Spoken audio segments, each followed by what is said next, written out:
हरिओम। अब लंबे अरसे से जो चल रहा था उस विवाद का अंत हो चुका है।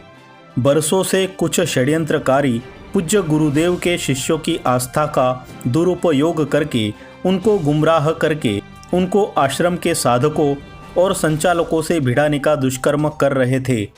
अनेक बार उनको पत्रों के माध्यम से सावधान करने का प्रयास किया गया।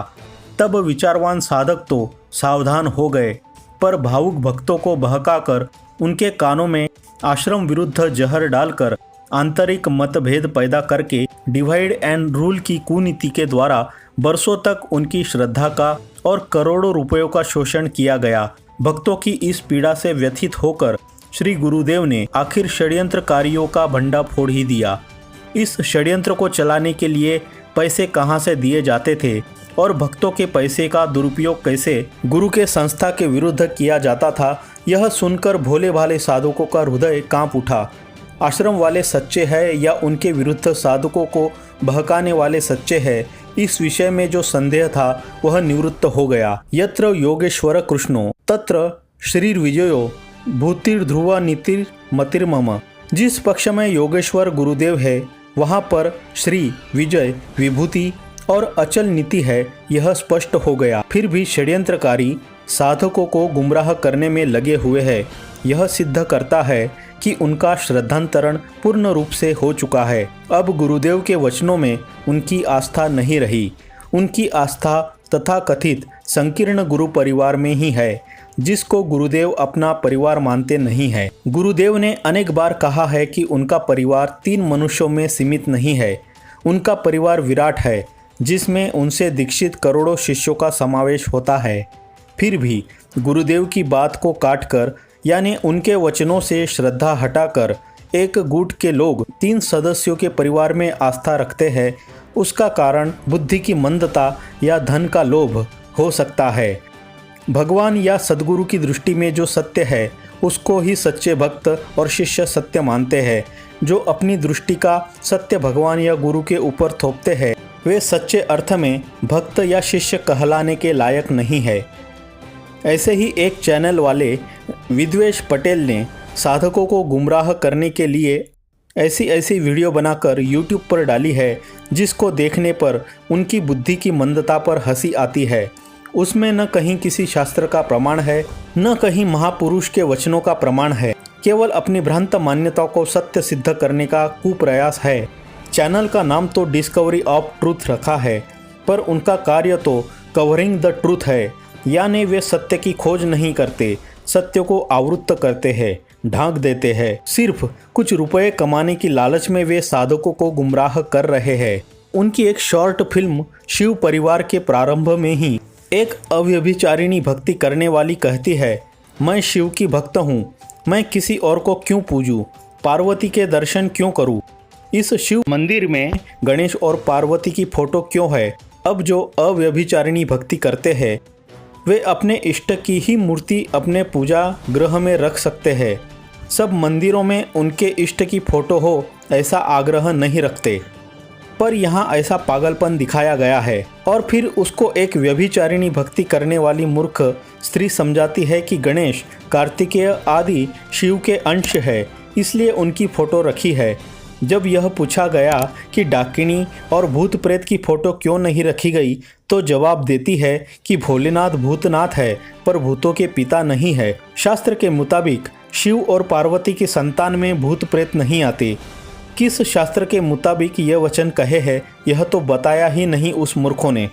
अब शास्त्र के आधार पर शिव परिवार क्या है यह समझते हैं। माता च पार्वती देवी, पिता देवो महेश्वरः, बांधवाः शिव भक्ताश्च स्वदेशो भुवंत्रयम्। संकलन अन्नपूर्णा स्तोत्र श्लोक क्रमांक 12। भगवान शिव और उनकी शक्ति भगवती पार्वती में वागर्थ की भांति भेद प्रतीति कल्पना होने पर भी संभावना कदापि नहीं है। ऐसे भगवान शिव और भगवती शिवा इस संपूर्ण चराचर विश्व के आदि माता पिता है और यह संपूर्ण सृष्टि उनका सनातन परिवार है। परंतु जैसे पृथ्वी का स्वरूप दर्शाने के लिए नारंगी की उपमा देते हैं, वैसे ही इस अपूर्व शिव परिवार का नक्शा शिव पार्वती श्री गणेश तथा भगवान षडानन के स्वरूप में स्थित है। इस तरह शास्त्र की दृष्टि से केवल गणेश और कार्तिकेय के ही माता पिता शिव और पार्वती नहीं है। संपूर्ण जीव सृष्टि ब्रह्मा, विष्णु आदि के माता पिता भी शिव और पार्वती है। संपूर्ण जीव सृष्टि में भूत प्रेत भी आ जाते हैं। अगर वेदांत की दृष्टि से शिव परिवार को समझना हो तो इस रूपक से समझ सकते हैं। भगवती पार्वती प्रकृति है, भगवान श्री गणेश अंतःकरण है, भगवान षडानंद चिदाभास है और भगवान शिव ब्रह्म है, जिनकी अंतर बहिर्लीला की प्रवृद्ध लता यह संपूर्ण जड़ चेतन जगत है और यह एक अतीव सत्य शिव परिवार है। भूतनाथ शब्द का अर्थ भी ये नहीं जानते जो कहते हैं कि भोलेनाथ भूतनाथ है पर भूतों के पिता नहीं है। शास्त्र के मुताबिक शिव और पार्वती की संतान में भूत प्रेत नहीं आते। भूत शब्द का एक अर्थ है पंच महाभूत अर्थात पृथ्वी, जल, अग्नि, वायु और आकाश। भूत शब्द का दूसरा अर्थ है प्राणी समूह अर्थात समस्त सजीव सृष्टि, जैसा कि निम्नलिखित वाक्यों से प्रकट होता है। सर्वभूत हिते रतः आत्मवत सर्वभूतेषु यह पश्यन्ति सह पंडितः। भूत शब्द का तीसरा अर्थ है योनि विशेष, जिसकी सत्ता मनुष्य जाति से भिन्न और जिसकी गणना प्रेत एवं वेताल आदि जीवों की कोटि में होती है। इसलिए जब हम भगवान शिव को भूतनाथ कहते हैं तो उसका अर्थ यह होता है कि यह पंचभूत से लेकर चींटी पर्यंत समस्त जीवों के स्वामी है। लेकिन जिसकी बुद्धि किसी भूत प्रेत से प्रभावित हो चुकी हो वह कहता है कि भोलेनाथ भूतनाथ है पर भूतों के पिता नहीं है। शास्त्र के मुताबिक शिव और पार्वती की संतान में भूत प्रेत नहीं आते। भगवान भूतनाथ उसको सद्बुद्धि दे और भूत प्रेत के प्रभाव से मुक्त करे, ऐसी हम प्रार्थना करते हैं। गणेश जी का कार्तिकेय जी केवल शिव की संतान होने से गणों से महान नहीं बन जाते।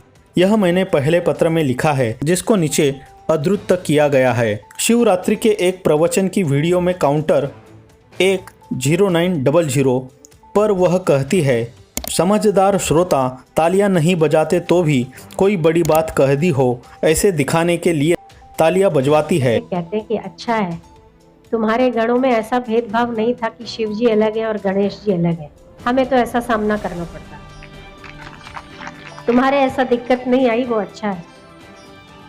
हाँ जी, समझ गए ना आप? हाँ ठीक है, ताली बजनी चाहिए ना जोर से।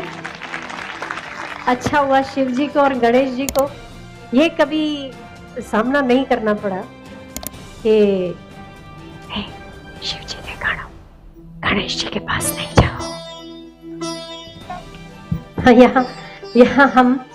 यहाँ तो गणेश जी और शिव जी के नाम पर भारती ने श्रोताओं को झूठी बातें बताकर गुमराह करने का प्रयास बड़ी कूटनीति से किया है। शिवजी के गण आजकल के शिष्यों जैसे मूर्ख नहीं थे कि अपने इष्ट को छोड़कर गणेश की पूजा करने लगे। उनकी भक्ति व्यभिचारिणी नहीं थी, वे एक निष्ठ थे। और गणेश भी शिवजी के गणों से पुजवाने की वासना से पीड़ित नहीं थे कि गणों के द्वारा पुजवाने के लिए उनको एक निष्ठ भक्ति से भ्रष्ट करने के षड्यंत्र रचे। शिव पुराण में रुद्र संहिता है, जिसके 23वें और 24वें अध्याय में गणेश की उत्पत्ति की बात है। उसमें आता है कि जब गणेश को गणों ने हटाने का प्रयास किया तब वे डटे रहे। यह बात गणों ने जब शिवजी को बताई तब शिवजी ने कहा वह अकेला है, तुम इतने इकट्ठे होकर युद्ध क्यों नहीं करते। फिर शिवजी की आज्ञा पाए गण हथियार बंद होकर गणपति के समीप पहुँचे और उन्होंने गणेश से युद्ध किया। वे जब सफल न हुए तब शिवजी ने इंद्र को आदेश दिया। इंद्र ने भी गणेश से युद्ध किया। फिर शिवजी की आज्ञा से विश्वामित्र और यमराज आदि ने भी गणेश से युद्ध किया। अंत में शिवजी ने गणेश का सर काट डाला। और भारती कहती है, अच्छा है तुम्हारे गणों में ऐसा भेदभाव नहीं है कि शिव अलग है और गणेश अलग है। हमें तो ऐसा सामना करना पड़ता है, तुम्हारे ऐसे दिक्कत नहीं आई, वो अच्छा है। शास्त्रों के विपरीत बातें बताकर अपनी पुजवाने की वासना पूर्ति के लिए श्रद्धालुओं को गुमराह करने में उनको लज्जा नहीं आती। यह आसुरी माया है। हिरण्यकश्यपु और रावण जैसे असुरों ने छल और बल से अपनी पूजा करवाई, लेकिन कालांतर में उनका विनाश हुआ और छल बल से जो पूजनीय बनना चाहते थे वे लोगों की घृणा के पात्र बन गए। आगे शिव पुराण में आता है कि शिवजी ने हाथी का मस्तक गणेश जी के धड़ से लगाकर उनको जीवित किया। फिर उनको आशीर्वाद दिया कि तुम्हारी पूजा हम तीनों देवताओं के समान होगी और पहले तुम्हारी पूजा हुए बिना पूजा का कुछ फल न मिलेगा। बाद में गणों ने उनकी पूजा की और यह भारती तो शिव पिता की आज्ञा के बिना ही गुरु बन बैठी है और चाहती है कि शिव के सब गण उनकी पूजा करे। यह तो धोखेबाजी हुई, कपट हुआ, अधर्म हुआ। आगे भारती कहती है, अगर गणेश जी आपके दरवाजे पर लगते हैं तो मंदिर में शिव जी विराजमान है। दोनों का ही अपना अपना काम है, न शिव जी कम है न गणेश जी कम है, दोनों ही अपनी जगह संभाल रहे। पर शिव जी के गण ये नहीं कहते है गणेश जी के पास मत जाना, आप शिव जी के हो। अच्छा, इनमें कोई दिक्कत नहीं आई ऐसी। तो मुझे कभी कभी हंसी आती है और हम गणेश जी को कहते हैं कि आप हमसे ज्यादा सुखी हो भाई, कि आपको कहने वाले ऐसे लोग नहीं मिले कि ये अलग है, यहाँ मत जाओ, और उसके लिए कितने कितने षड्यंत्र हो जाते हैं, मैसेज पे मैसेज आ जाते हैं, अरे वहाँ तो शिव जी की आज्ञा नहीं है वहाँ जाने की। उपासना शास्त्रों का सिद्धांत है कि उपासना तभी सफल होती है जब एक ही देव में निष्ठा रखकर की जाए। इसलिए शैव मतवादी शिव जी को ही उपास्य देव मानते हैं और गाणपत्य मतवादी गणेश को ही अपना उपास्य देव मानते हैं। गणेश जी को पूजनीय बनने के पहले कितनी दिक्कतें आई यह तो भारती जानती ही नहीं है। गणेश जी जैसे पितृभक्ति तो उसमें है ही नहीं। गणेश जी उनके पिता की हर आज्ञा का पालन करते थे और भारती बिल्कुल उल्टा ही करती है। गणेश जी अपने पिता को ईश्वर स्वरूप मानते थे और उनकी पूजा करते थे। भारती अपने पिता के लिए कैसे अपमानजनक और निंदात्मक शब्दों का उपयोग करती है यह मैं लिख नहीं सकता। शिव जी ने गणेश जी का मस्तक काट दिया था, फिर भी उनके प्रति गणेश जी का पूज्य भाव बना रहा है और भारती उसका प्रेत योनि से उद्धार करने वाले ब्रह्मज्ञानी पिता से द्वेष करती है। भारती में बुद्धि तो गणेश जी के वाहन जितनी भी नहीं है और अपनी तुलना गणेश जी से कर रही है। यह अधर्म है, आसुरी माया है, उसको पहचानो। शिव जी की आज्ञा के बिना उनके गण कभी गणेश के पास नहीं जाते थे। जब युद्ध करने की आज्ञा हुई तब गणों ने गणेश से युद्ध भी किया और कलयुग के शिष्य जहां तहां नाक रगड़ने चले जाते हैं। यह बुद्धि की मंदता है, विचार ही नहीं करते कि वे किसके शिष्य हैं। उन्होंने सत्संग में सुना हुआ है, सूरज उदय हुआ तब और दिया किया न किया, पूर्ण गुरु मिला तब और को नमस्कार किया न किया। फिर भी आसुरी माया से प्रभावित होकर व्यभिचारी भक्त हो रहे हैं। आगे भारती कहती है, गणेश जी को ढोल धमाके के साथ कितनी बड़ी बड़ी मूर्तियां निकलती है ना, और हर आदमी अपनी मूर्ति को सबसे बड़ी और श्रेष्ठ साबित करता है, तो वहाँ दिक्कत नहीं आती कि ये शिव जी के हैं और यहाँ क्यों चले गए, यहाँ वाले शिव जी के पास क्यों चले गए। सनातन धर्म में सब देवताओं को आदर देने की मना नहीं है, लेकिन उपासना संप्रदाय में सब देवताओं को उपास्य देव मानना एक निष्ठा की कमी माना जाता है। एकत्व का अर्थ सबका अधिष्ठान दृष्टि से एकत्व है। उपासक अगर सब देवों को एक मानकर सब देवों की उपासना करेगा तो एक भी देव उस पर प्रसन्न नहीं होगा। जब एक ही देव की अनन्य भक्ति से उपासना करेगा, पूजेगा, तभी वह देव उस भक्त की रक्षा करेगा। लेकिन जिसको पुजवाने की वासना है वह सिद्धांत के विरुद्ध उपदेश देकर लोगों को गुमराह करते हैं। यह आसुरी माया है। वे भक्ति के मार्ग में व्यभिचार फैलाते हैं। जैसे श्री गणेश ने केवल शिव पार्वती की संतान होने से पुजवाने का अधिकार प्राप्त नहीं किया, वैसे ही किसी ब्रह्मज्ञानी के परिवार में जन्म लेने से किसी को पुजवाने का अधिकार नहीं मिलता। यह तो संभव है कि किसी गरीब महिला अगर किसी करोड़पति से विवाह कर ले तो वह धनवान हो जाएगी, लेकिन किसी वैज्ञानिक के साथ किसी अनपढ़ महिला का विवाह हो जाए तो क्या वह महिला भी वैज्ञानिक हो जाएगी? और उस महिला को कुछ बच्चे हो जाए तो क्या वे सब बच्चे भी वैज्ञानिक हो जाएंगे? इसी तरह किसी ब्रह्मज्ञानी से किसी अज्ञानी महिला का विवाह हो जाए तो वह महिला ब्रह्मज्ञानी नहीं हो जाएगी और उसके बच्चे भी ब्रह्मज्ञानी नहीं हो जाएंगे। अगर वे ब्रह्मज्ञानी पति के सिद्धांत के अनुसार चलकर उनकी पूर्ण कृपा को हजम करेंगे तो ही वे ब्रह्मज्ञानी हो सकते हैं। अगर गुरु के द्वारा प्रमाणित हुए बिना पुजवाने की वासना से पीड़ित होकर ज्ञान की गहराइयों की बातें करते रहेंगे तो उनको कभी ब्रह्मज्ञान नहीं होगा। जो एकनिष्ठ गुरु भक्त नहीं है वही इनके पास जाते हैं। जो गुरु का अंश और गुरु परिवार की बीन बजाते हैं, उनको इन बातों को अपनी खुली आंखों से देखना चाहिए। गुरु अंश और गुरु परिवार की बातें करने वाले को समझना चाहिए कि राम के भी पुत्र थे और कृष्ण के 16 लाख से ज़्यादा पुत्र थे और 16,000 से ज़्यादा पुत्रियां थीं। वे सब राम और कृष्ण के अंश थे, पर कृष्ण के भक्त उनके इष्ट के अंशों की पूजा तो क्या, उनको याद भी नहीं करते। यह जरूरी नहीं कि भक्तों के घर हर बार भक्त ही आता है।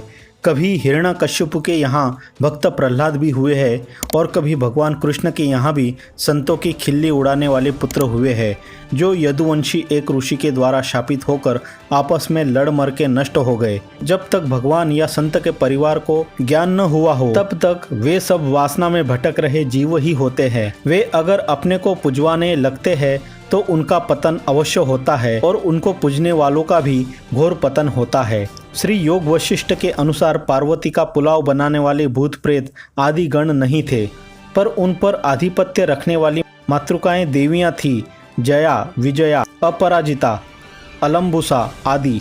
वे अनेक भक्तों के द्वारा आदरणीय और पूजनीय है। शिवजी के गण भी पूजनीय है।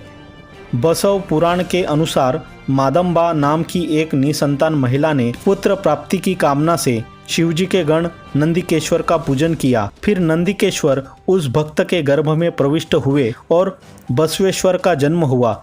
शिव भक्त भी पूजनीय है। बसव पुराण के अनुसार चिरुपुली नाम के राजा प्रतिदिन 1000 शिव भक्तों का पूजन करके मोक्ष को प्राप्त हुए थे।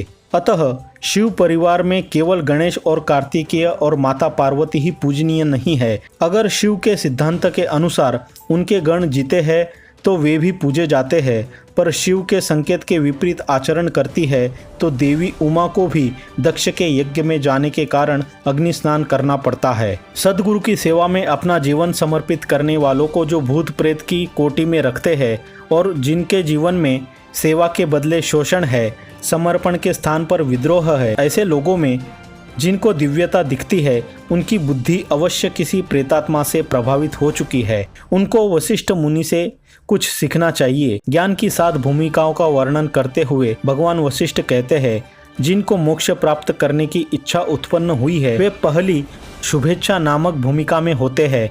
उनको मेरा प्रणाम है। किसी ब्रह्मज्ञानी महापुरुष के आश्रम में समर्पित साधकों को मोक्ष की इच्छा तो अवश्य होती है, इसलिए वे पहली भूमिका में तो होते ही है। इसलिए मुनि वशिष्ठ की दृष्टि से वे प्रणाम करने योग्य है। उनको भूत प्रेत मानना मूढ़ता है। जो लोग किसी महापुरुष के परिवार के सदस्य होने पर भी जिनमें मोक्ष की इच्छा उत्पन्न नहीं हुई हो, वे वासना में भटकने वाले तुच्छ जीवों की कोटि में आते हैं। वैसे लोग ही गुरु के शिष्यों की श्रद्धा और संपत्ति का दुरुपयोग करके उनका शोषण करके वासना तृप्ति से सुख पाने की चेष्टा करते हैं। पुजवाने की चेष्टा श्री जी, प्रभु जी, छोटे भगवान, न जाने क्या क्या टाइटल लगा कर की। शिव जी के गण भी अगर शिव की आज्ञा में चलते हैं तो उनमें भगवान विष्णु से भी ज़्यादा सामर्थ्य शिव कृपा से आ जाता है।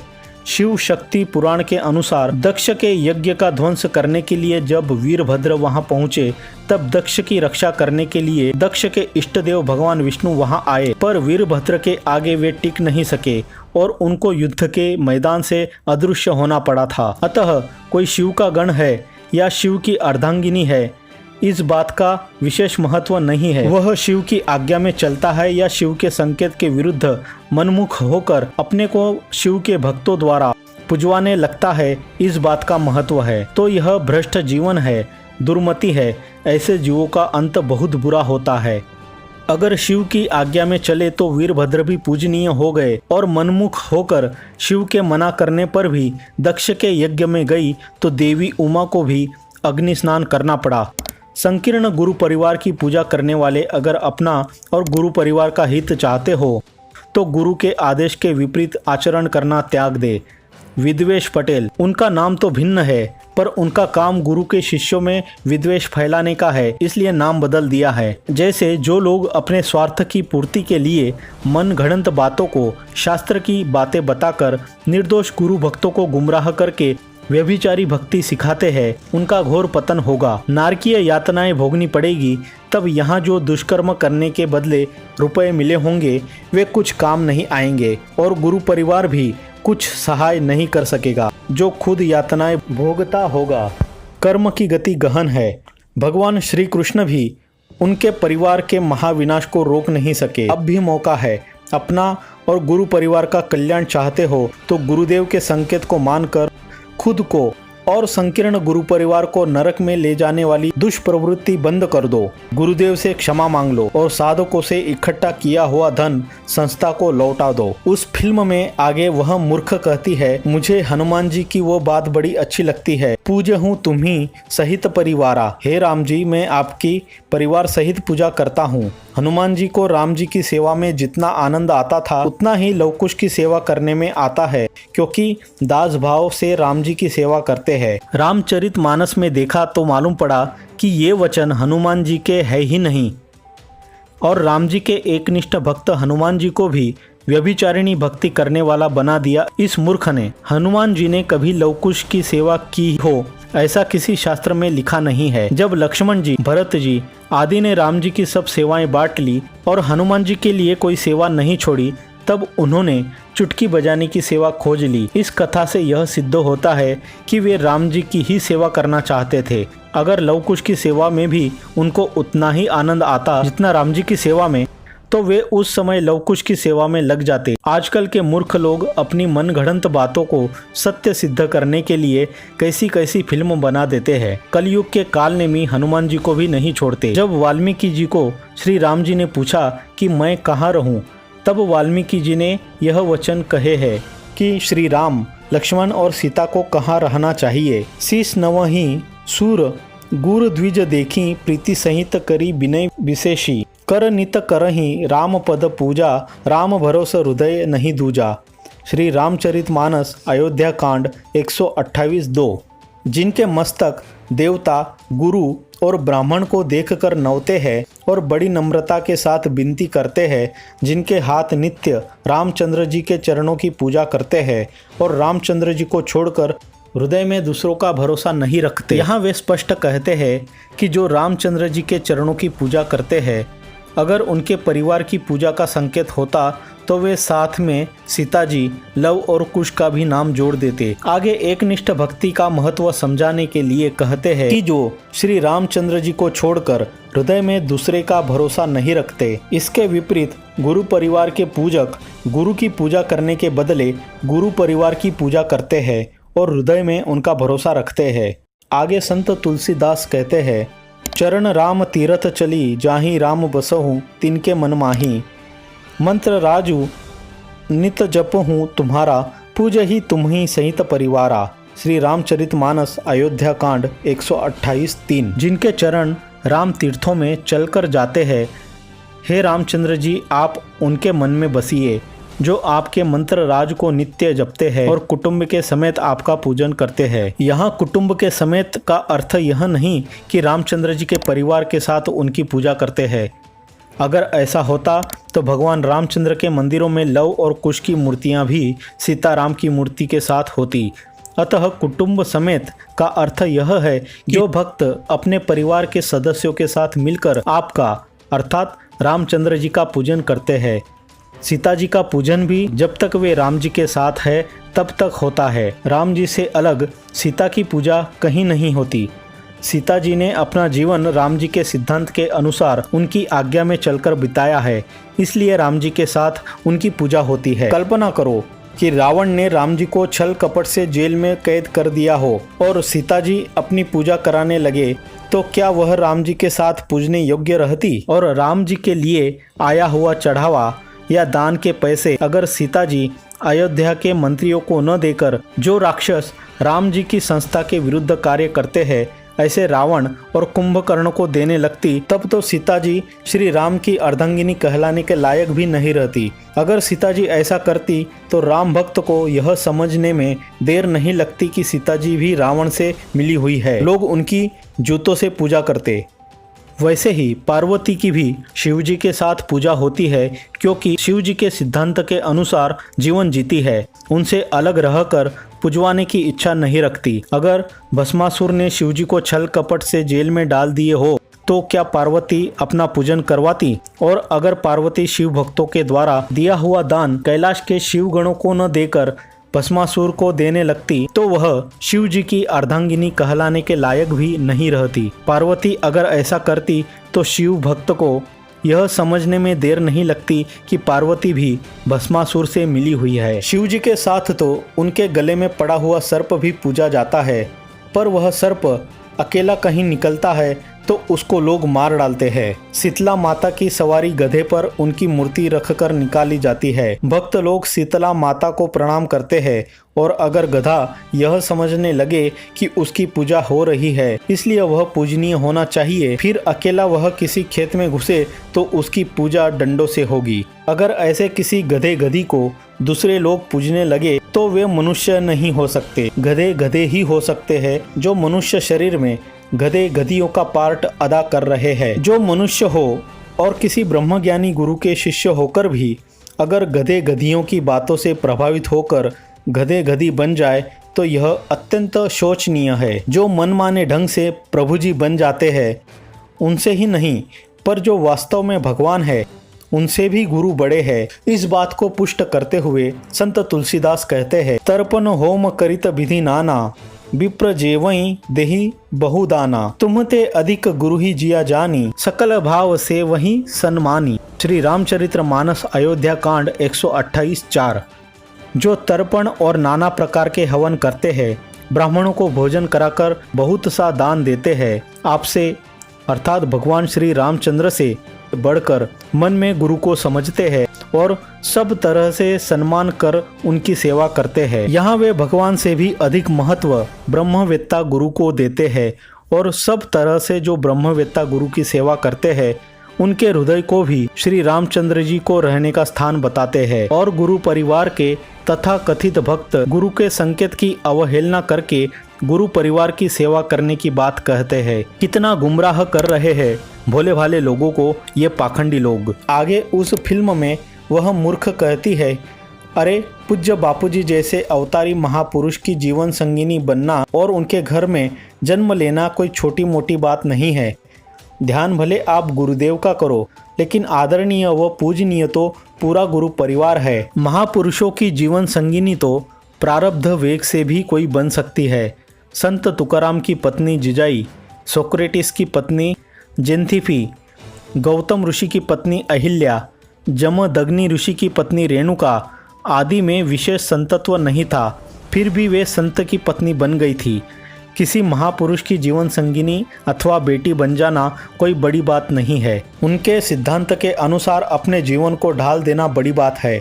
अगर किसी महापुरुष का सिद्धांत यह हो कि दान के पैसे का दुरुपयोग नहीं होना चाहिए, वह समाज की सेवा में ही लगना चाहिए और उनकी पत्नी दान के करोड़ों रुपए लेकर उनको गौ सेवा, भजन करो भोजन पाओ सेवा आदि में न लगाकर धर्म के पैसे हड़प कर ले, यह कहाँ तक उचित है। तो यह प्रभु जी कौन, श्री जी कैसे, छोटे भगवान बड़े भगवान, ये सब क्या बकवास है, क्या धतिंग है। महापुरुष ऐसी जीवन संगिनी या बेटी की करतूत पे क्या सोचते होंगे और कर्म की गति उन्हें कहाँ ले जाएगी। सहनशील होने के कारण उनके अपराध को क्षमा कर दे, यह उनकी करुणा है। पर गौतम ऋषि जैसे महापुरुष ऐसी स्त्री को पत्थर भी बना सकते हैं और जमदग्नि ऋषि जैसे महापुरुष ऐसी स्त्री को शिरोच्छेद भी करा सकते हैं। यह बात ऐसी जीवन संगिनी को याद रखनी चाहिए और ऐसी आपराधिक प्रवृत्ति बंद कर देनी चाहिए। संत महापुरुष के घर जन्म लेना छोटी मोटी बात नहीं है, लेकिन कभी कभी दयालु संत किसी प्रेतात्मा पर दया करके उनको अपने घर जन्म लेने का मौका भी देते हैं। उनकी दया का दुरुपयोग करके ऐसी प्रेतात्मा आगे चलकर गुरु के शिष्यों की श्रद्धा से खिलवाड़ करके उनके धन का शोषण करके अपने प्रेतात्मा होने का परिचय भी देते हैं। ध्यान गुरुदेव का करो और पूजा गुरु परिवार की करो और पैसे गुरु परिवार को दो। कितने गहने और सोने के जेवर इकट्ठे हुए हैं, वह कहाँ छिपाए रखे हैं, यह भी तुम्हें पता है और तुम्हारे अंतर्यामी को भी पता है। शास्त्र तो कहते हैं, ध्यान मूलम गुरोर मूर्ति, पूजा मूलम गुरोह पदम, मंत्र मूलम गुरोर वाक्यम, मोक्ष मूलम गुरोह कृपा। ऐसा शास्त्र विपरीत उपदेश देने वाले की बातों में गुरु के शिष्यों को नहीं आना चाहिए। जब कलिकाल अपनी पराकाष्ठा पर होता है तब ऐसे कालनेमी प्रकट होते हैं जो अपना उल्लू सीधा करने के लिए समाज को सच्चे धर्म और ज्ञान से भ्रष्ट करते हैं। ये वासना में भटकने वाले भूत प्रेत है जो गुरुदेव के वचनों की अवहेलना करके पूर्व जन्म के किसी प्रेत को दिव्य मानते हैं। बोलते तो है कि गुरुदेव स्वामी है और हम उनके सेवक हैं, पर गुरुदेव की बात नहीं मानते, गुरुदेव की सेवा नहीं करते, गुरु परिवार के अज्ञानी शोषक सदस्यों की बात मानते हैं और उनकी सेवा करते हैं। ऐसे दंभी लोगों से आप भी सावधान रहो, दूसरों को भी सावधान करो। इस पत्र से डिस्कवरी ऑफ ट्रूथ चैनल में कितना सत्य है और कितना मनगढ़ंत बकवास है यह पता चल गया होगा। ऐसे भ्रामक चैनलों को सामूहिक बहिष्कार करे, ईश्वर की और जैसे सत्य बताने वाली चैनल का व्यापक प्रचार करे और श्रद्धांतरण रूपी कैंसर का रोग जो हमारी संस्था को बरसों से लगा हुआ था, जिसका निदान 3 साल पूर्व हो गया था, फिर भी उस रोग को निर्मूल करने का कोई प्रयास नहीं किया गया। आखिर वह रोग इस हद तक पहुंचा कि गुरुदेव को इसका ऑपरेशन करना ही पड़ा। अब उनके द्वारा शुरू किए गए इस ऑपरेशन को सफल करना हम सब साधकों का कर्तव्य है। आशा है आप सब इसमें सहयोग देंगे और इस कैंसर को निर्मूल करके ही रहेंगे। डॉक्टर प्रेम जी।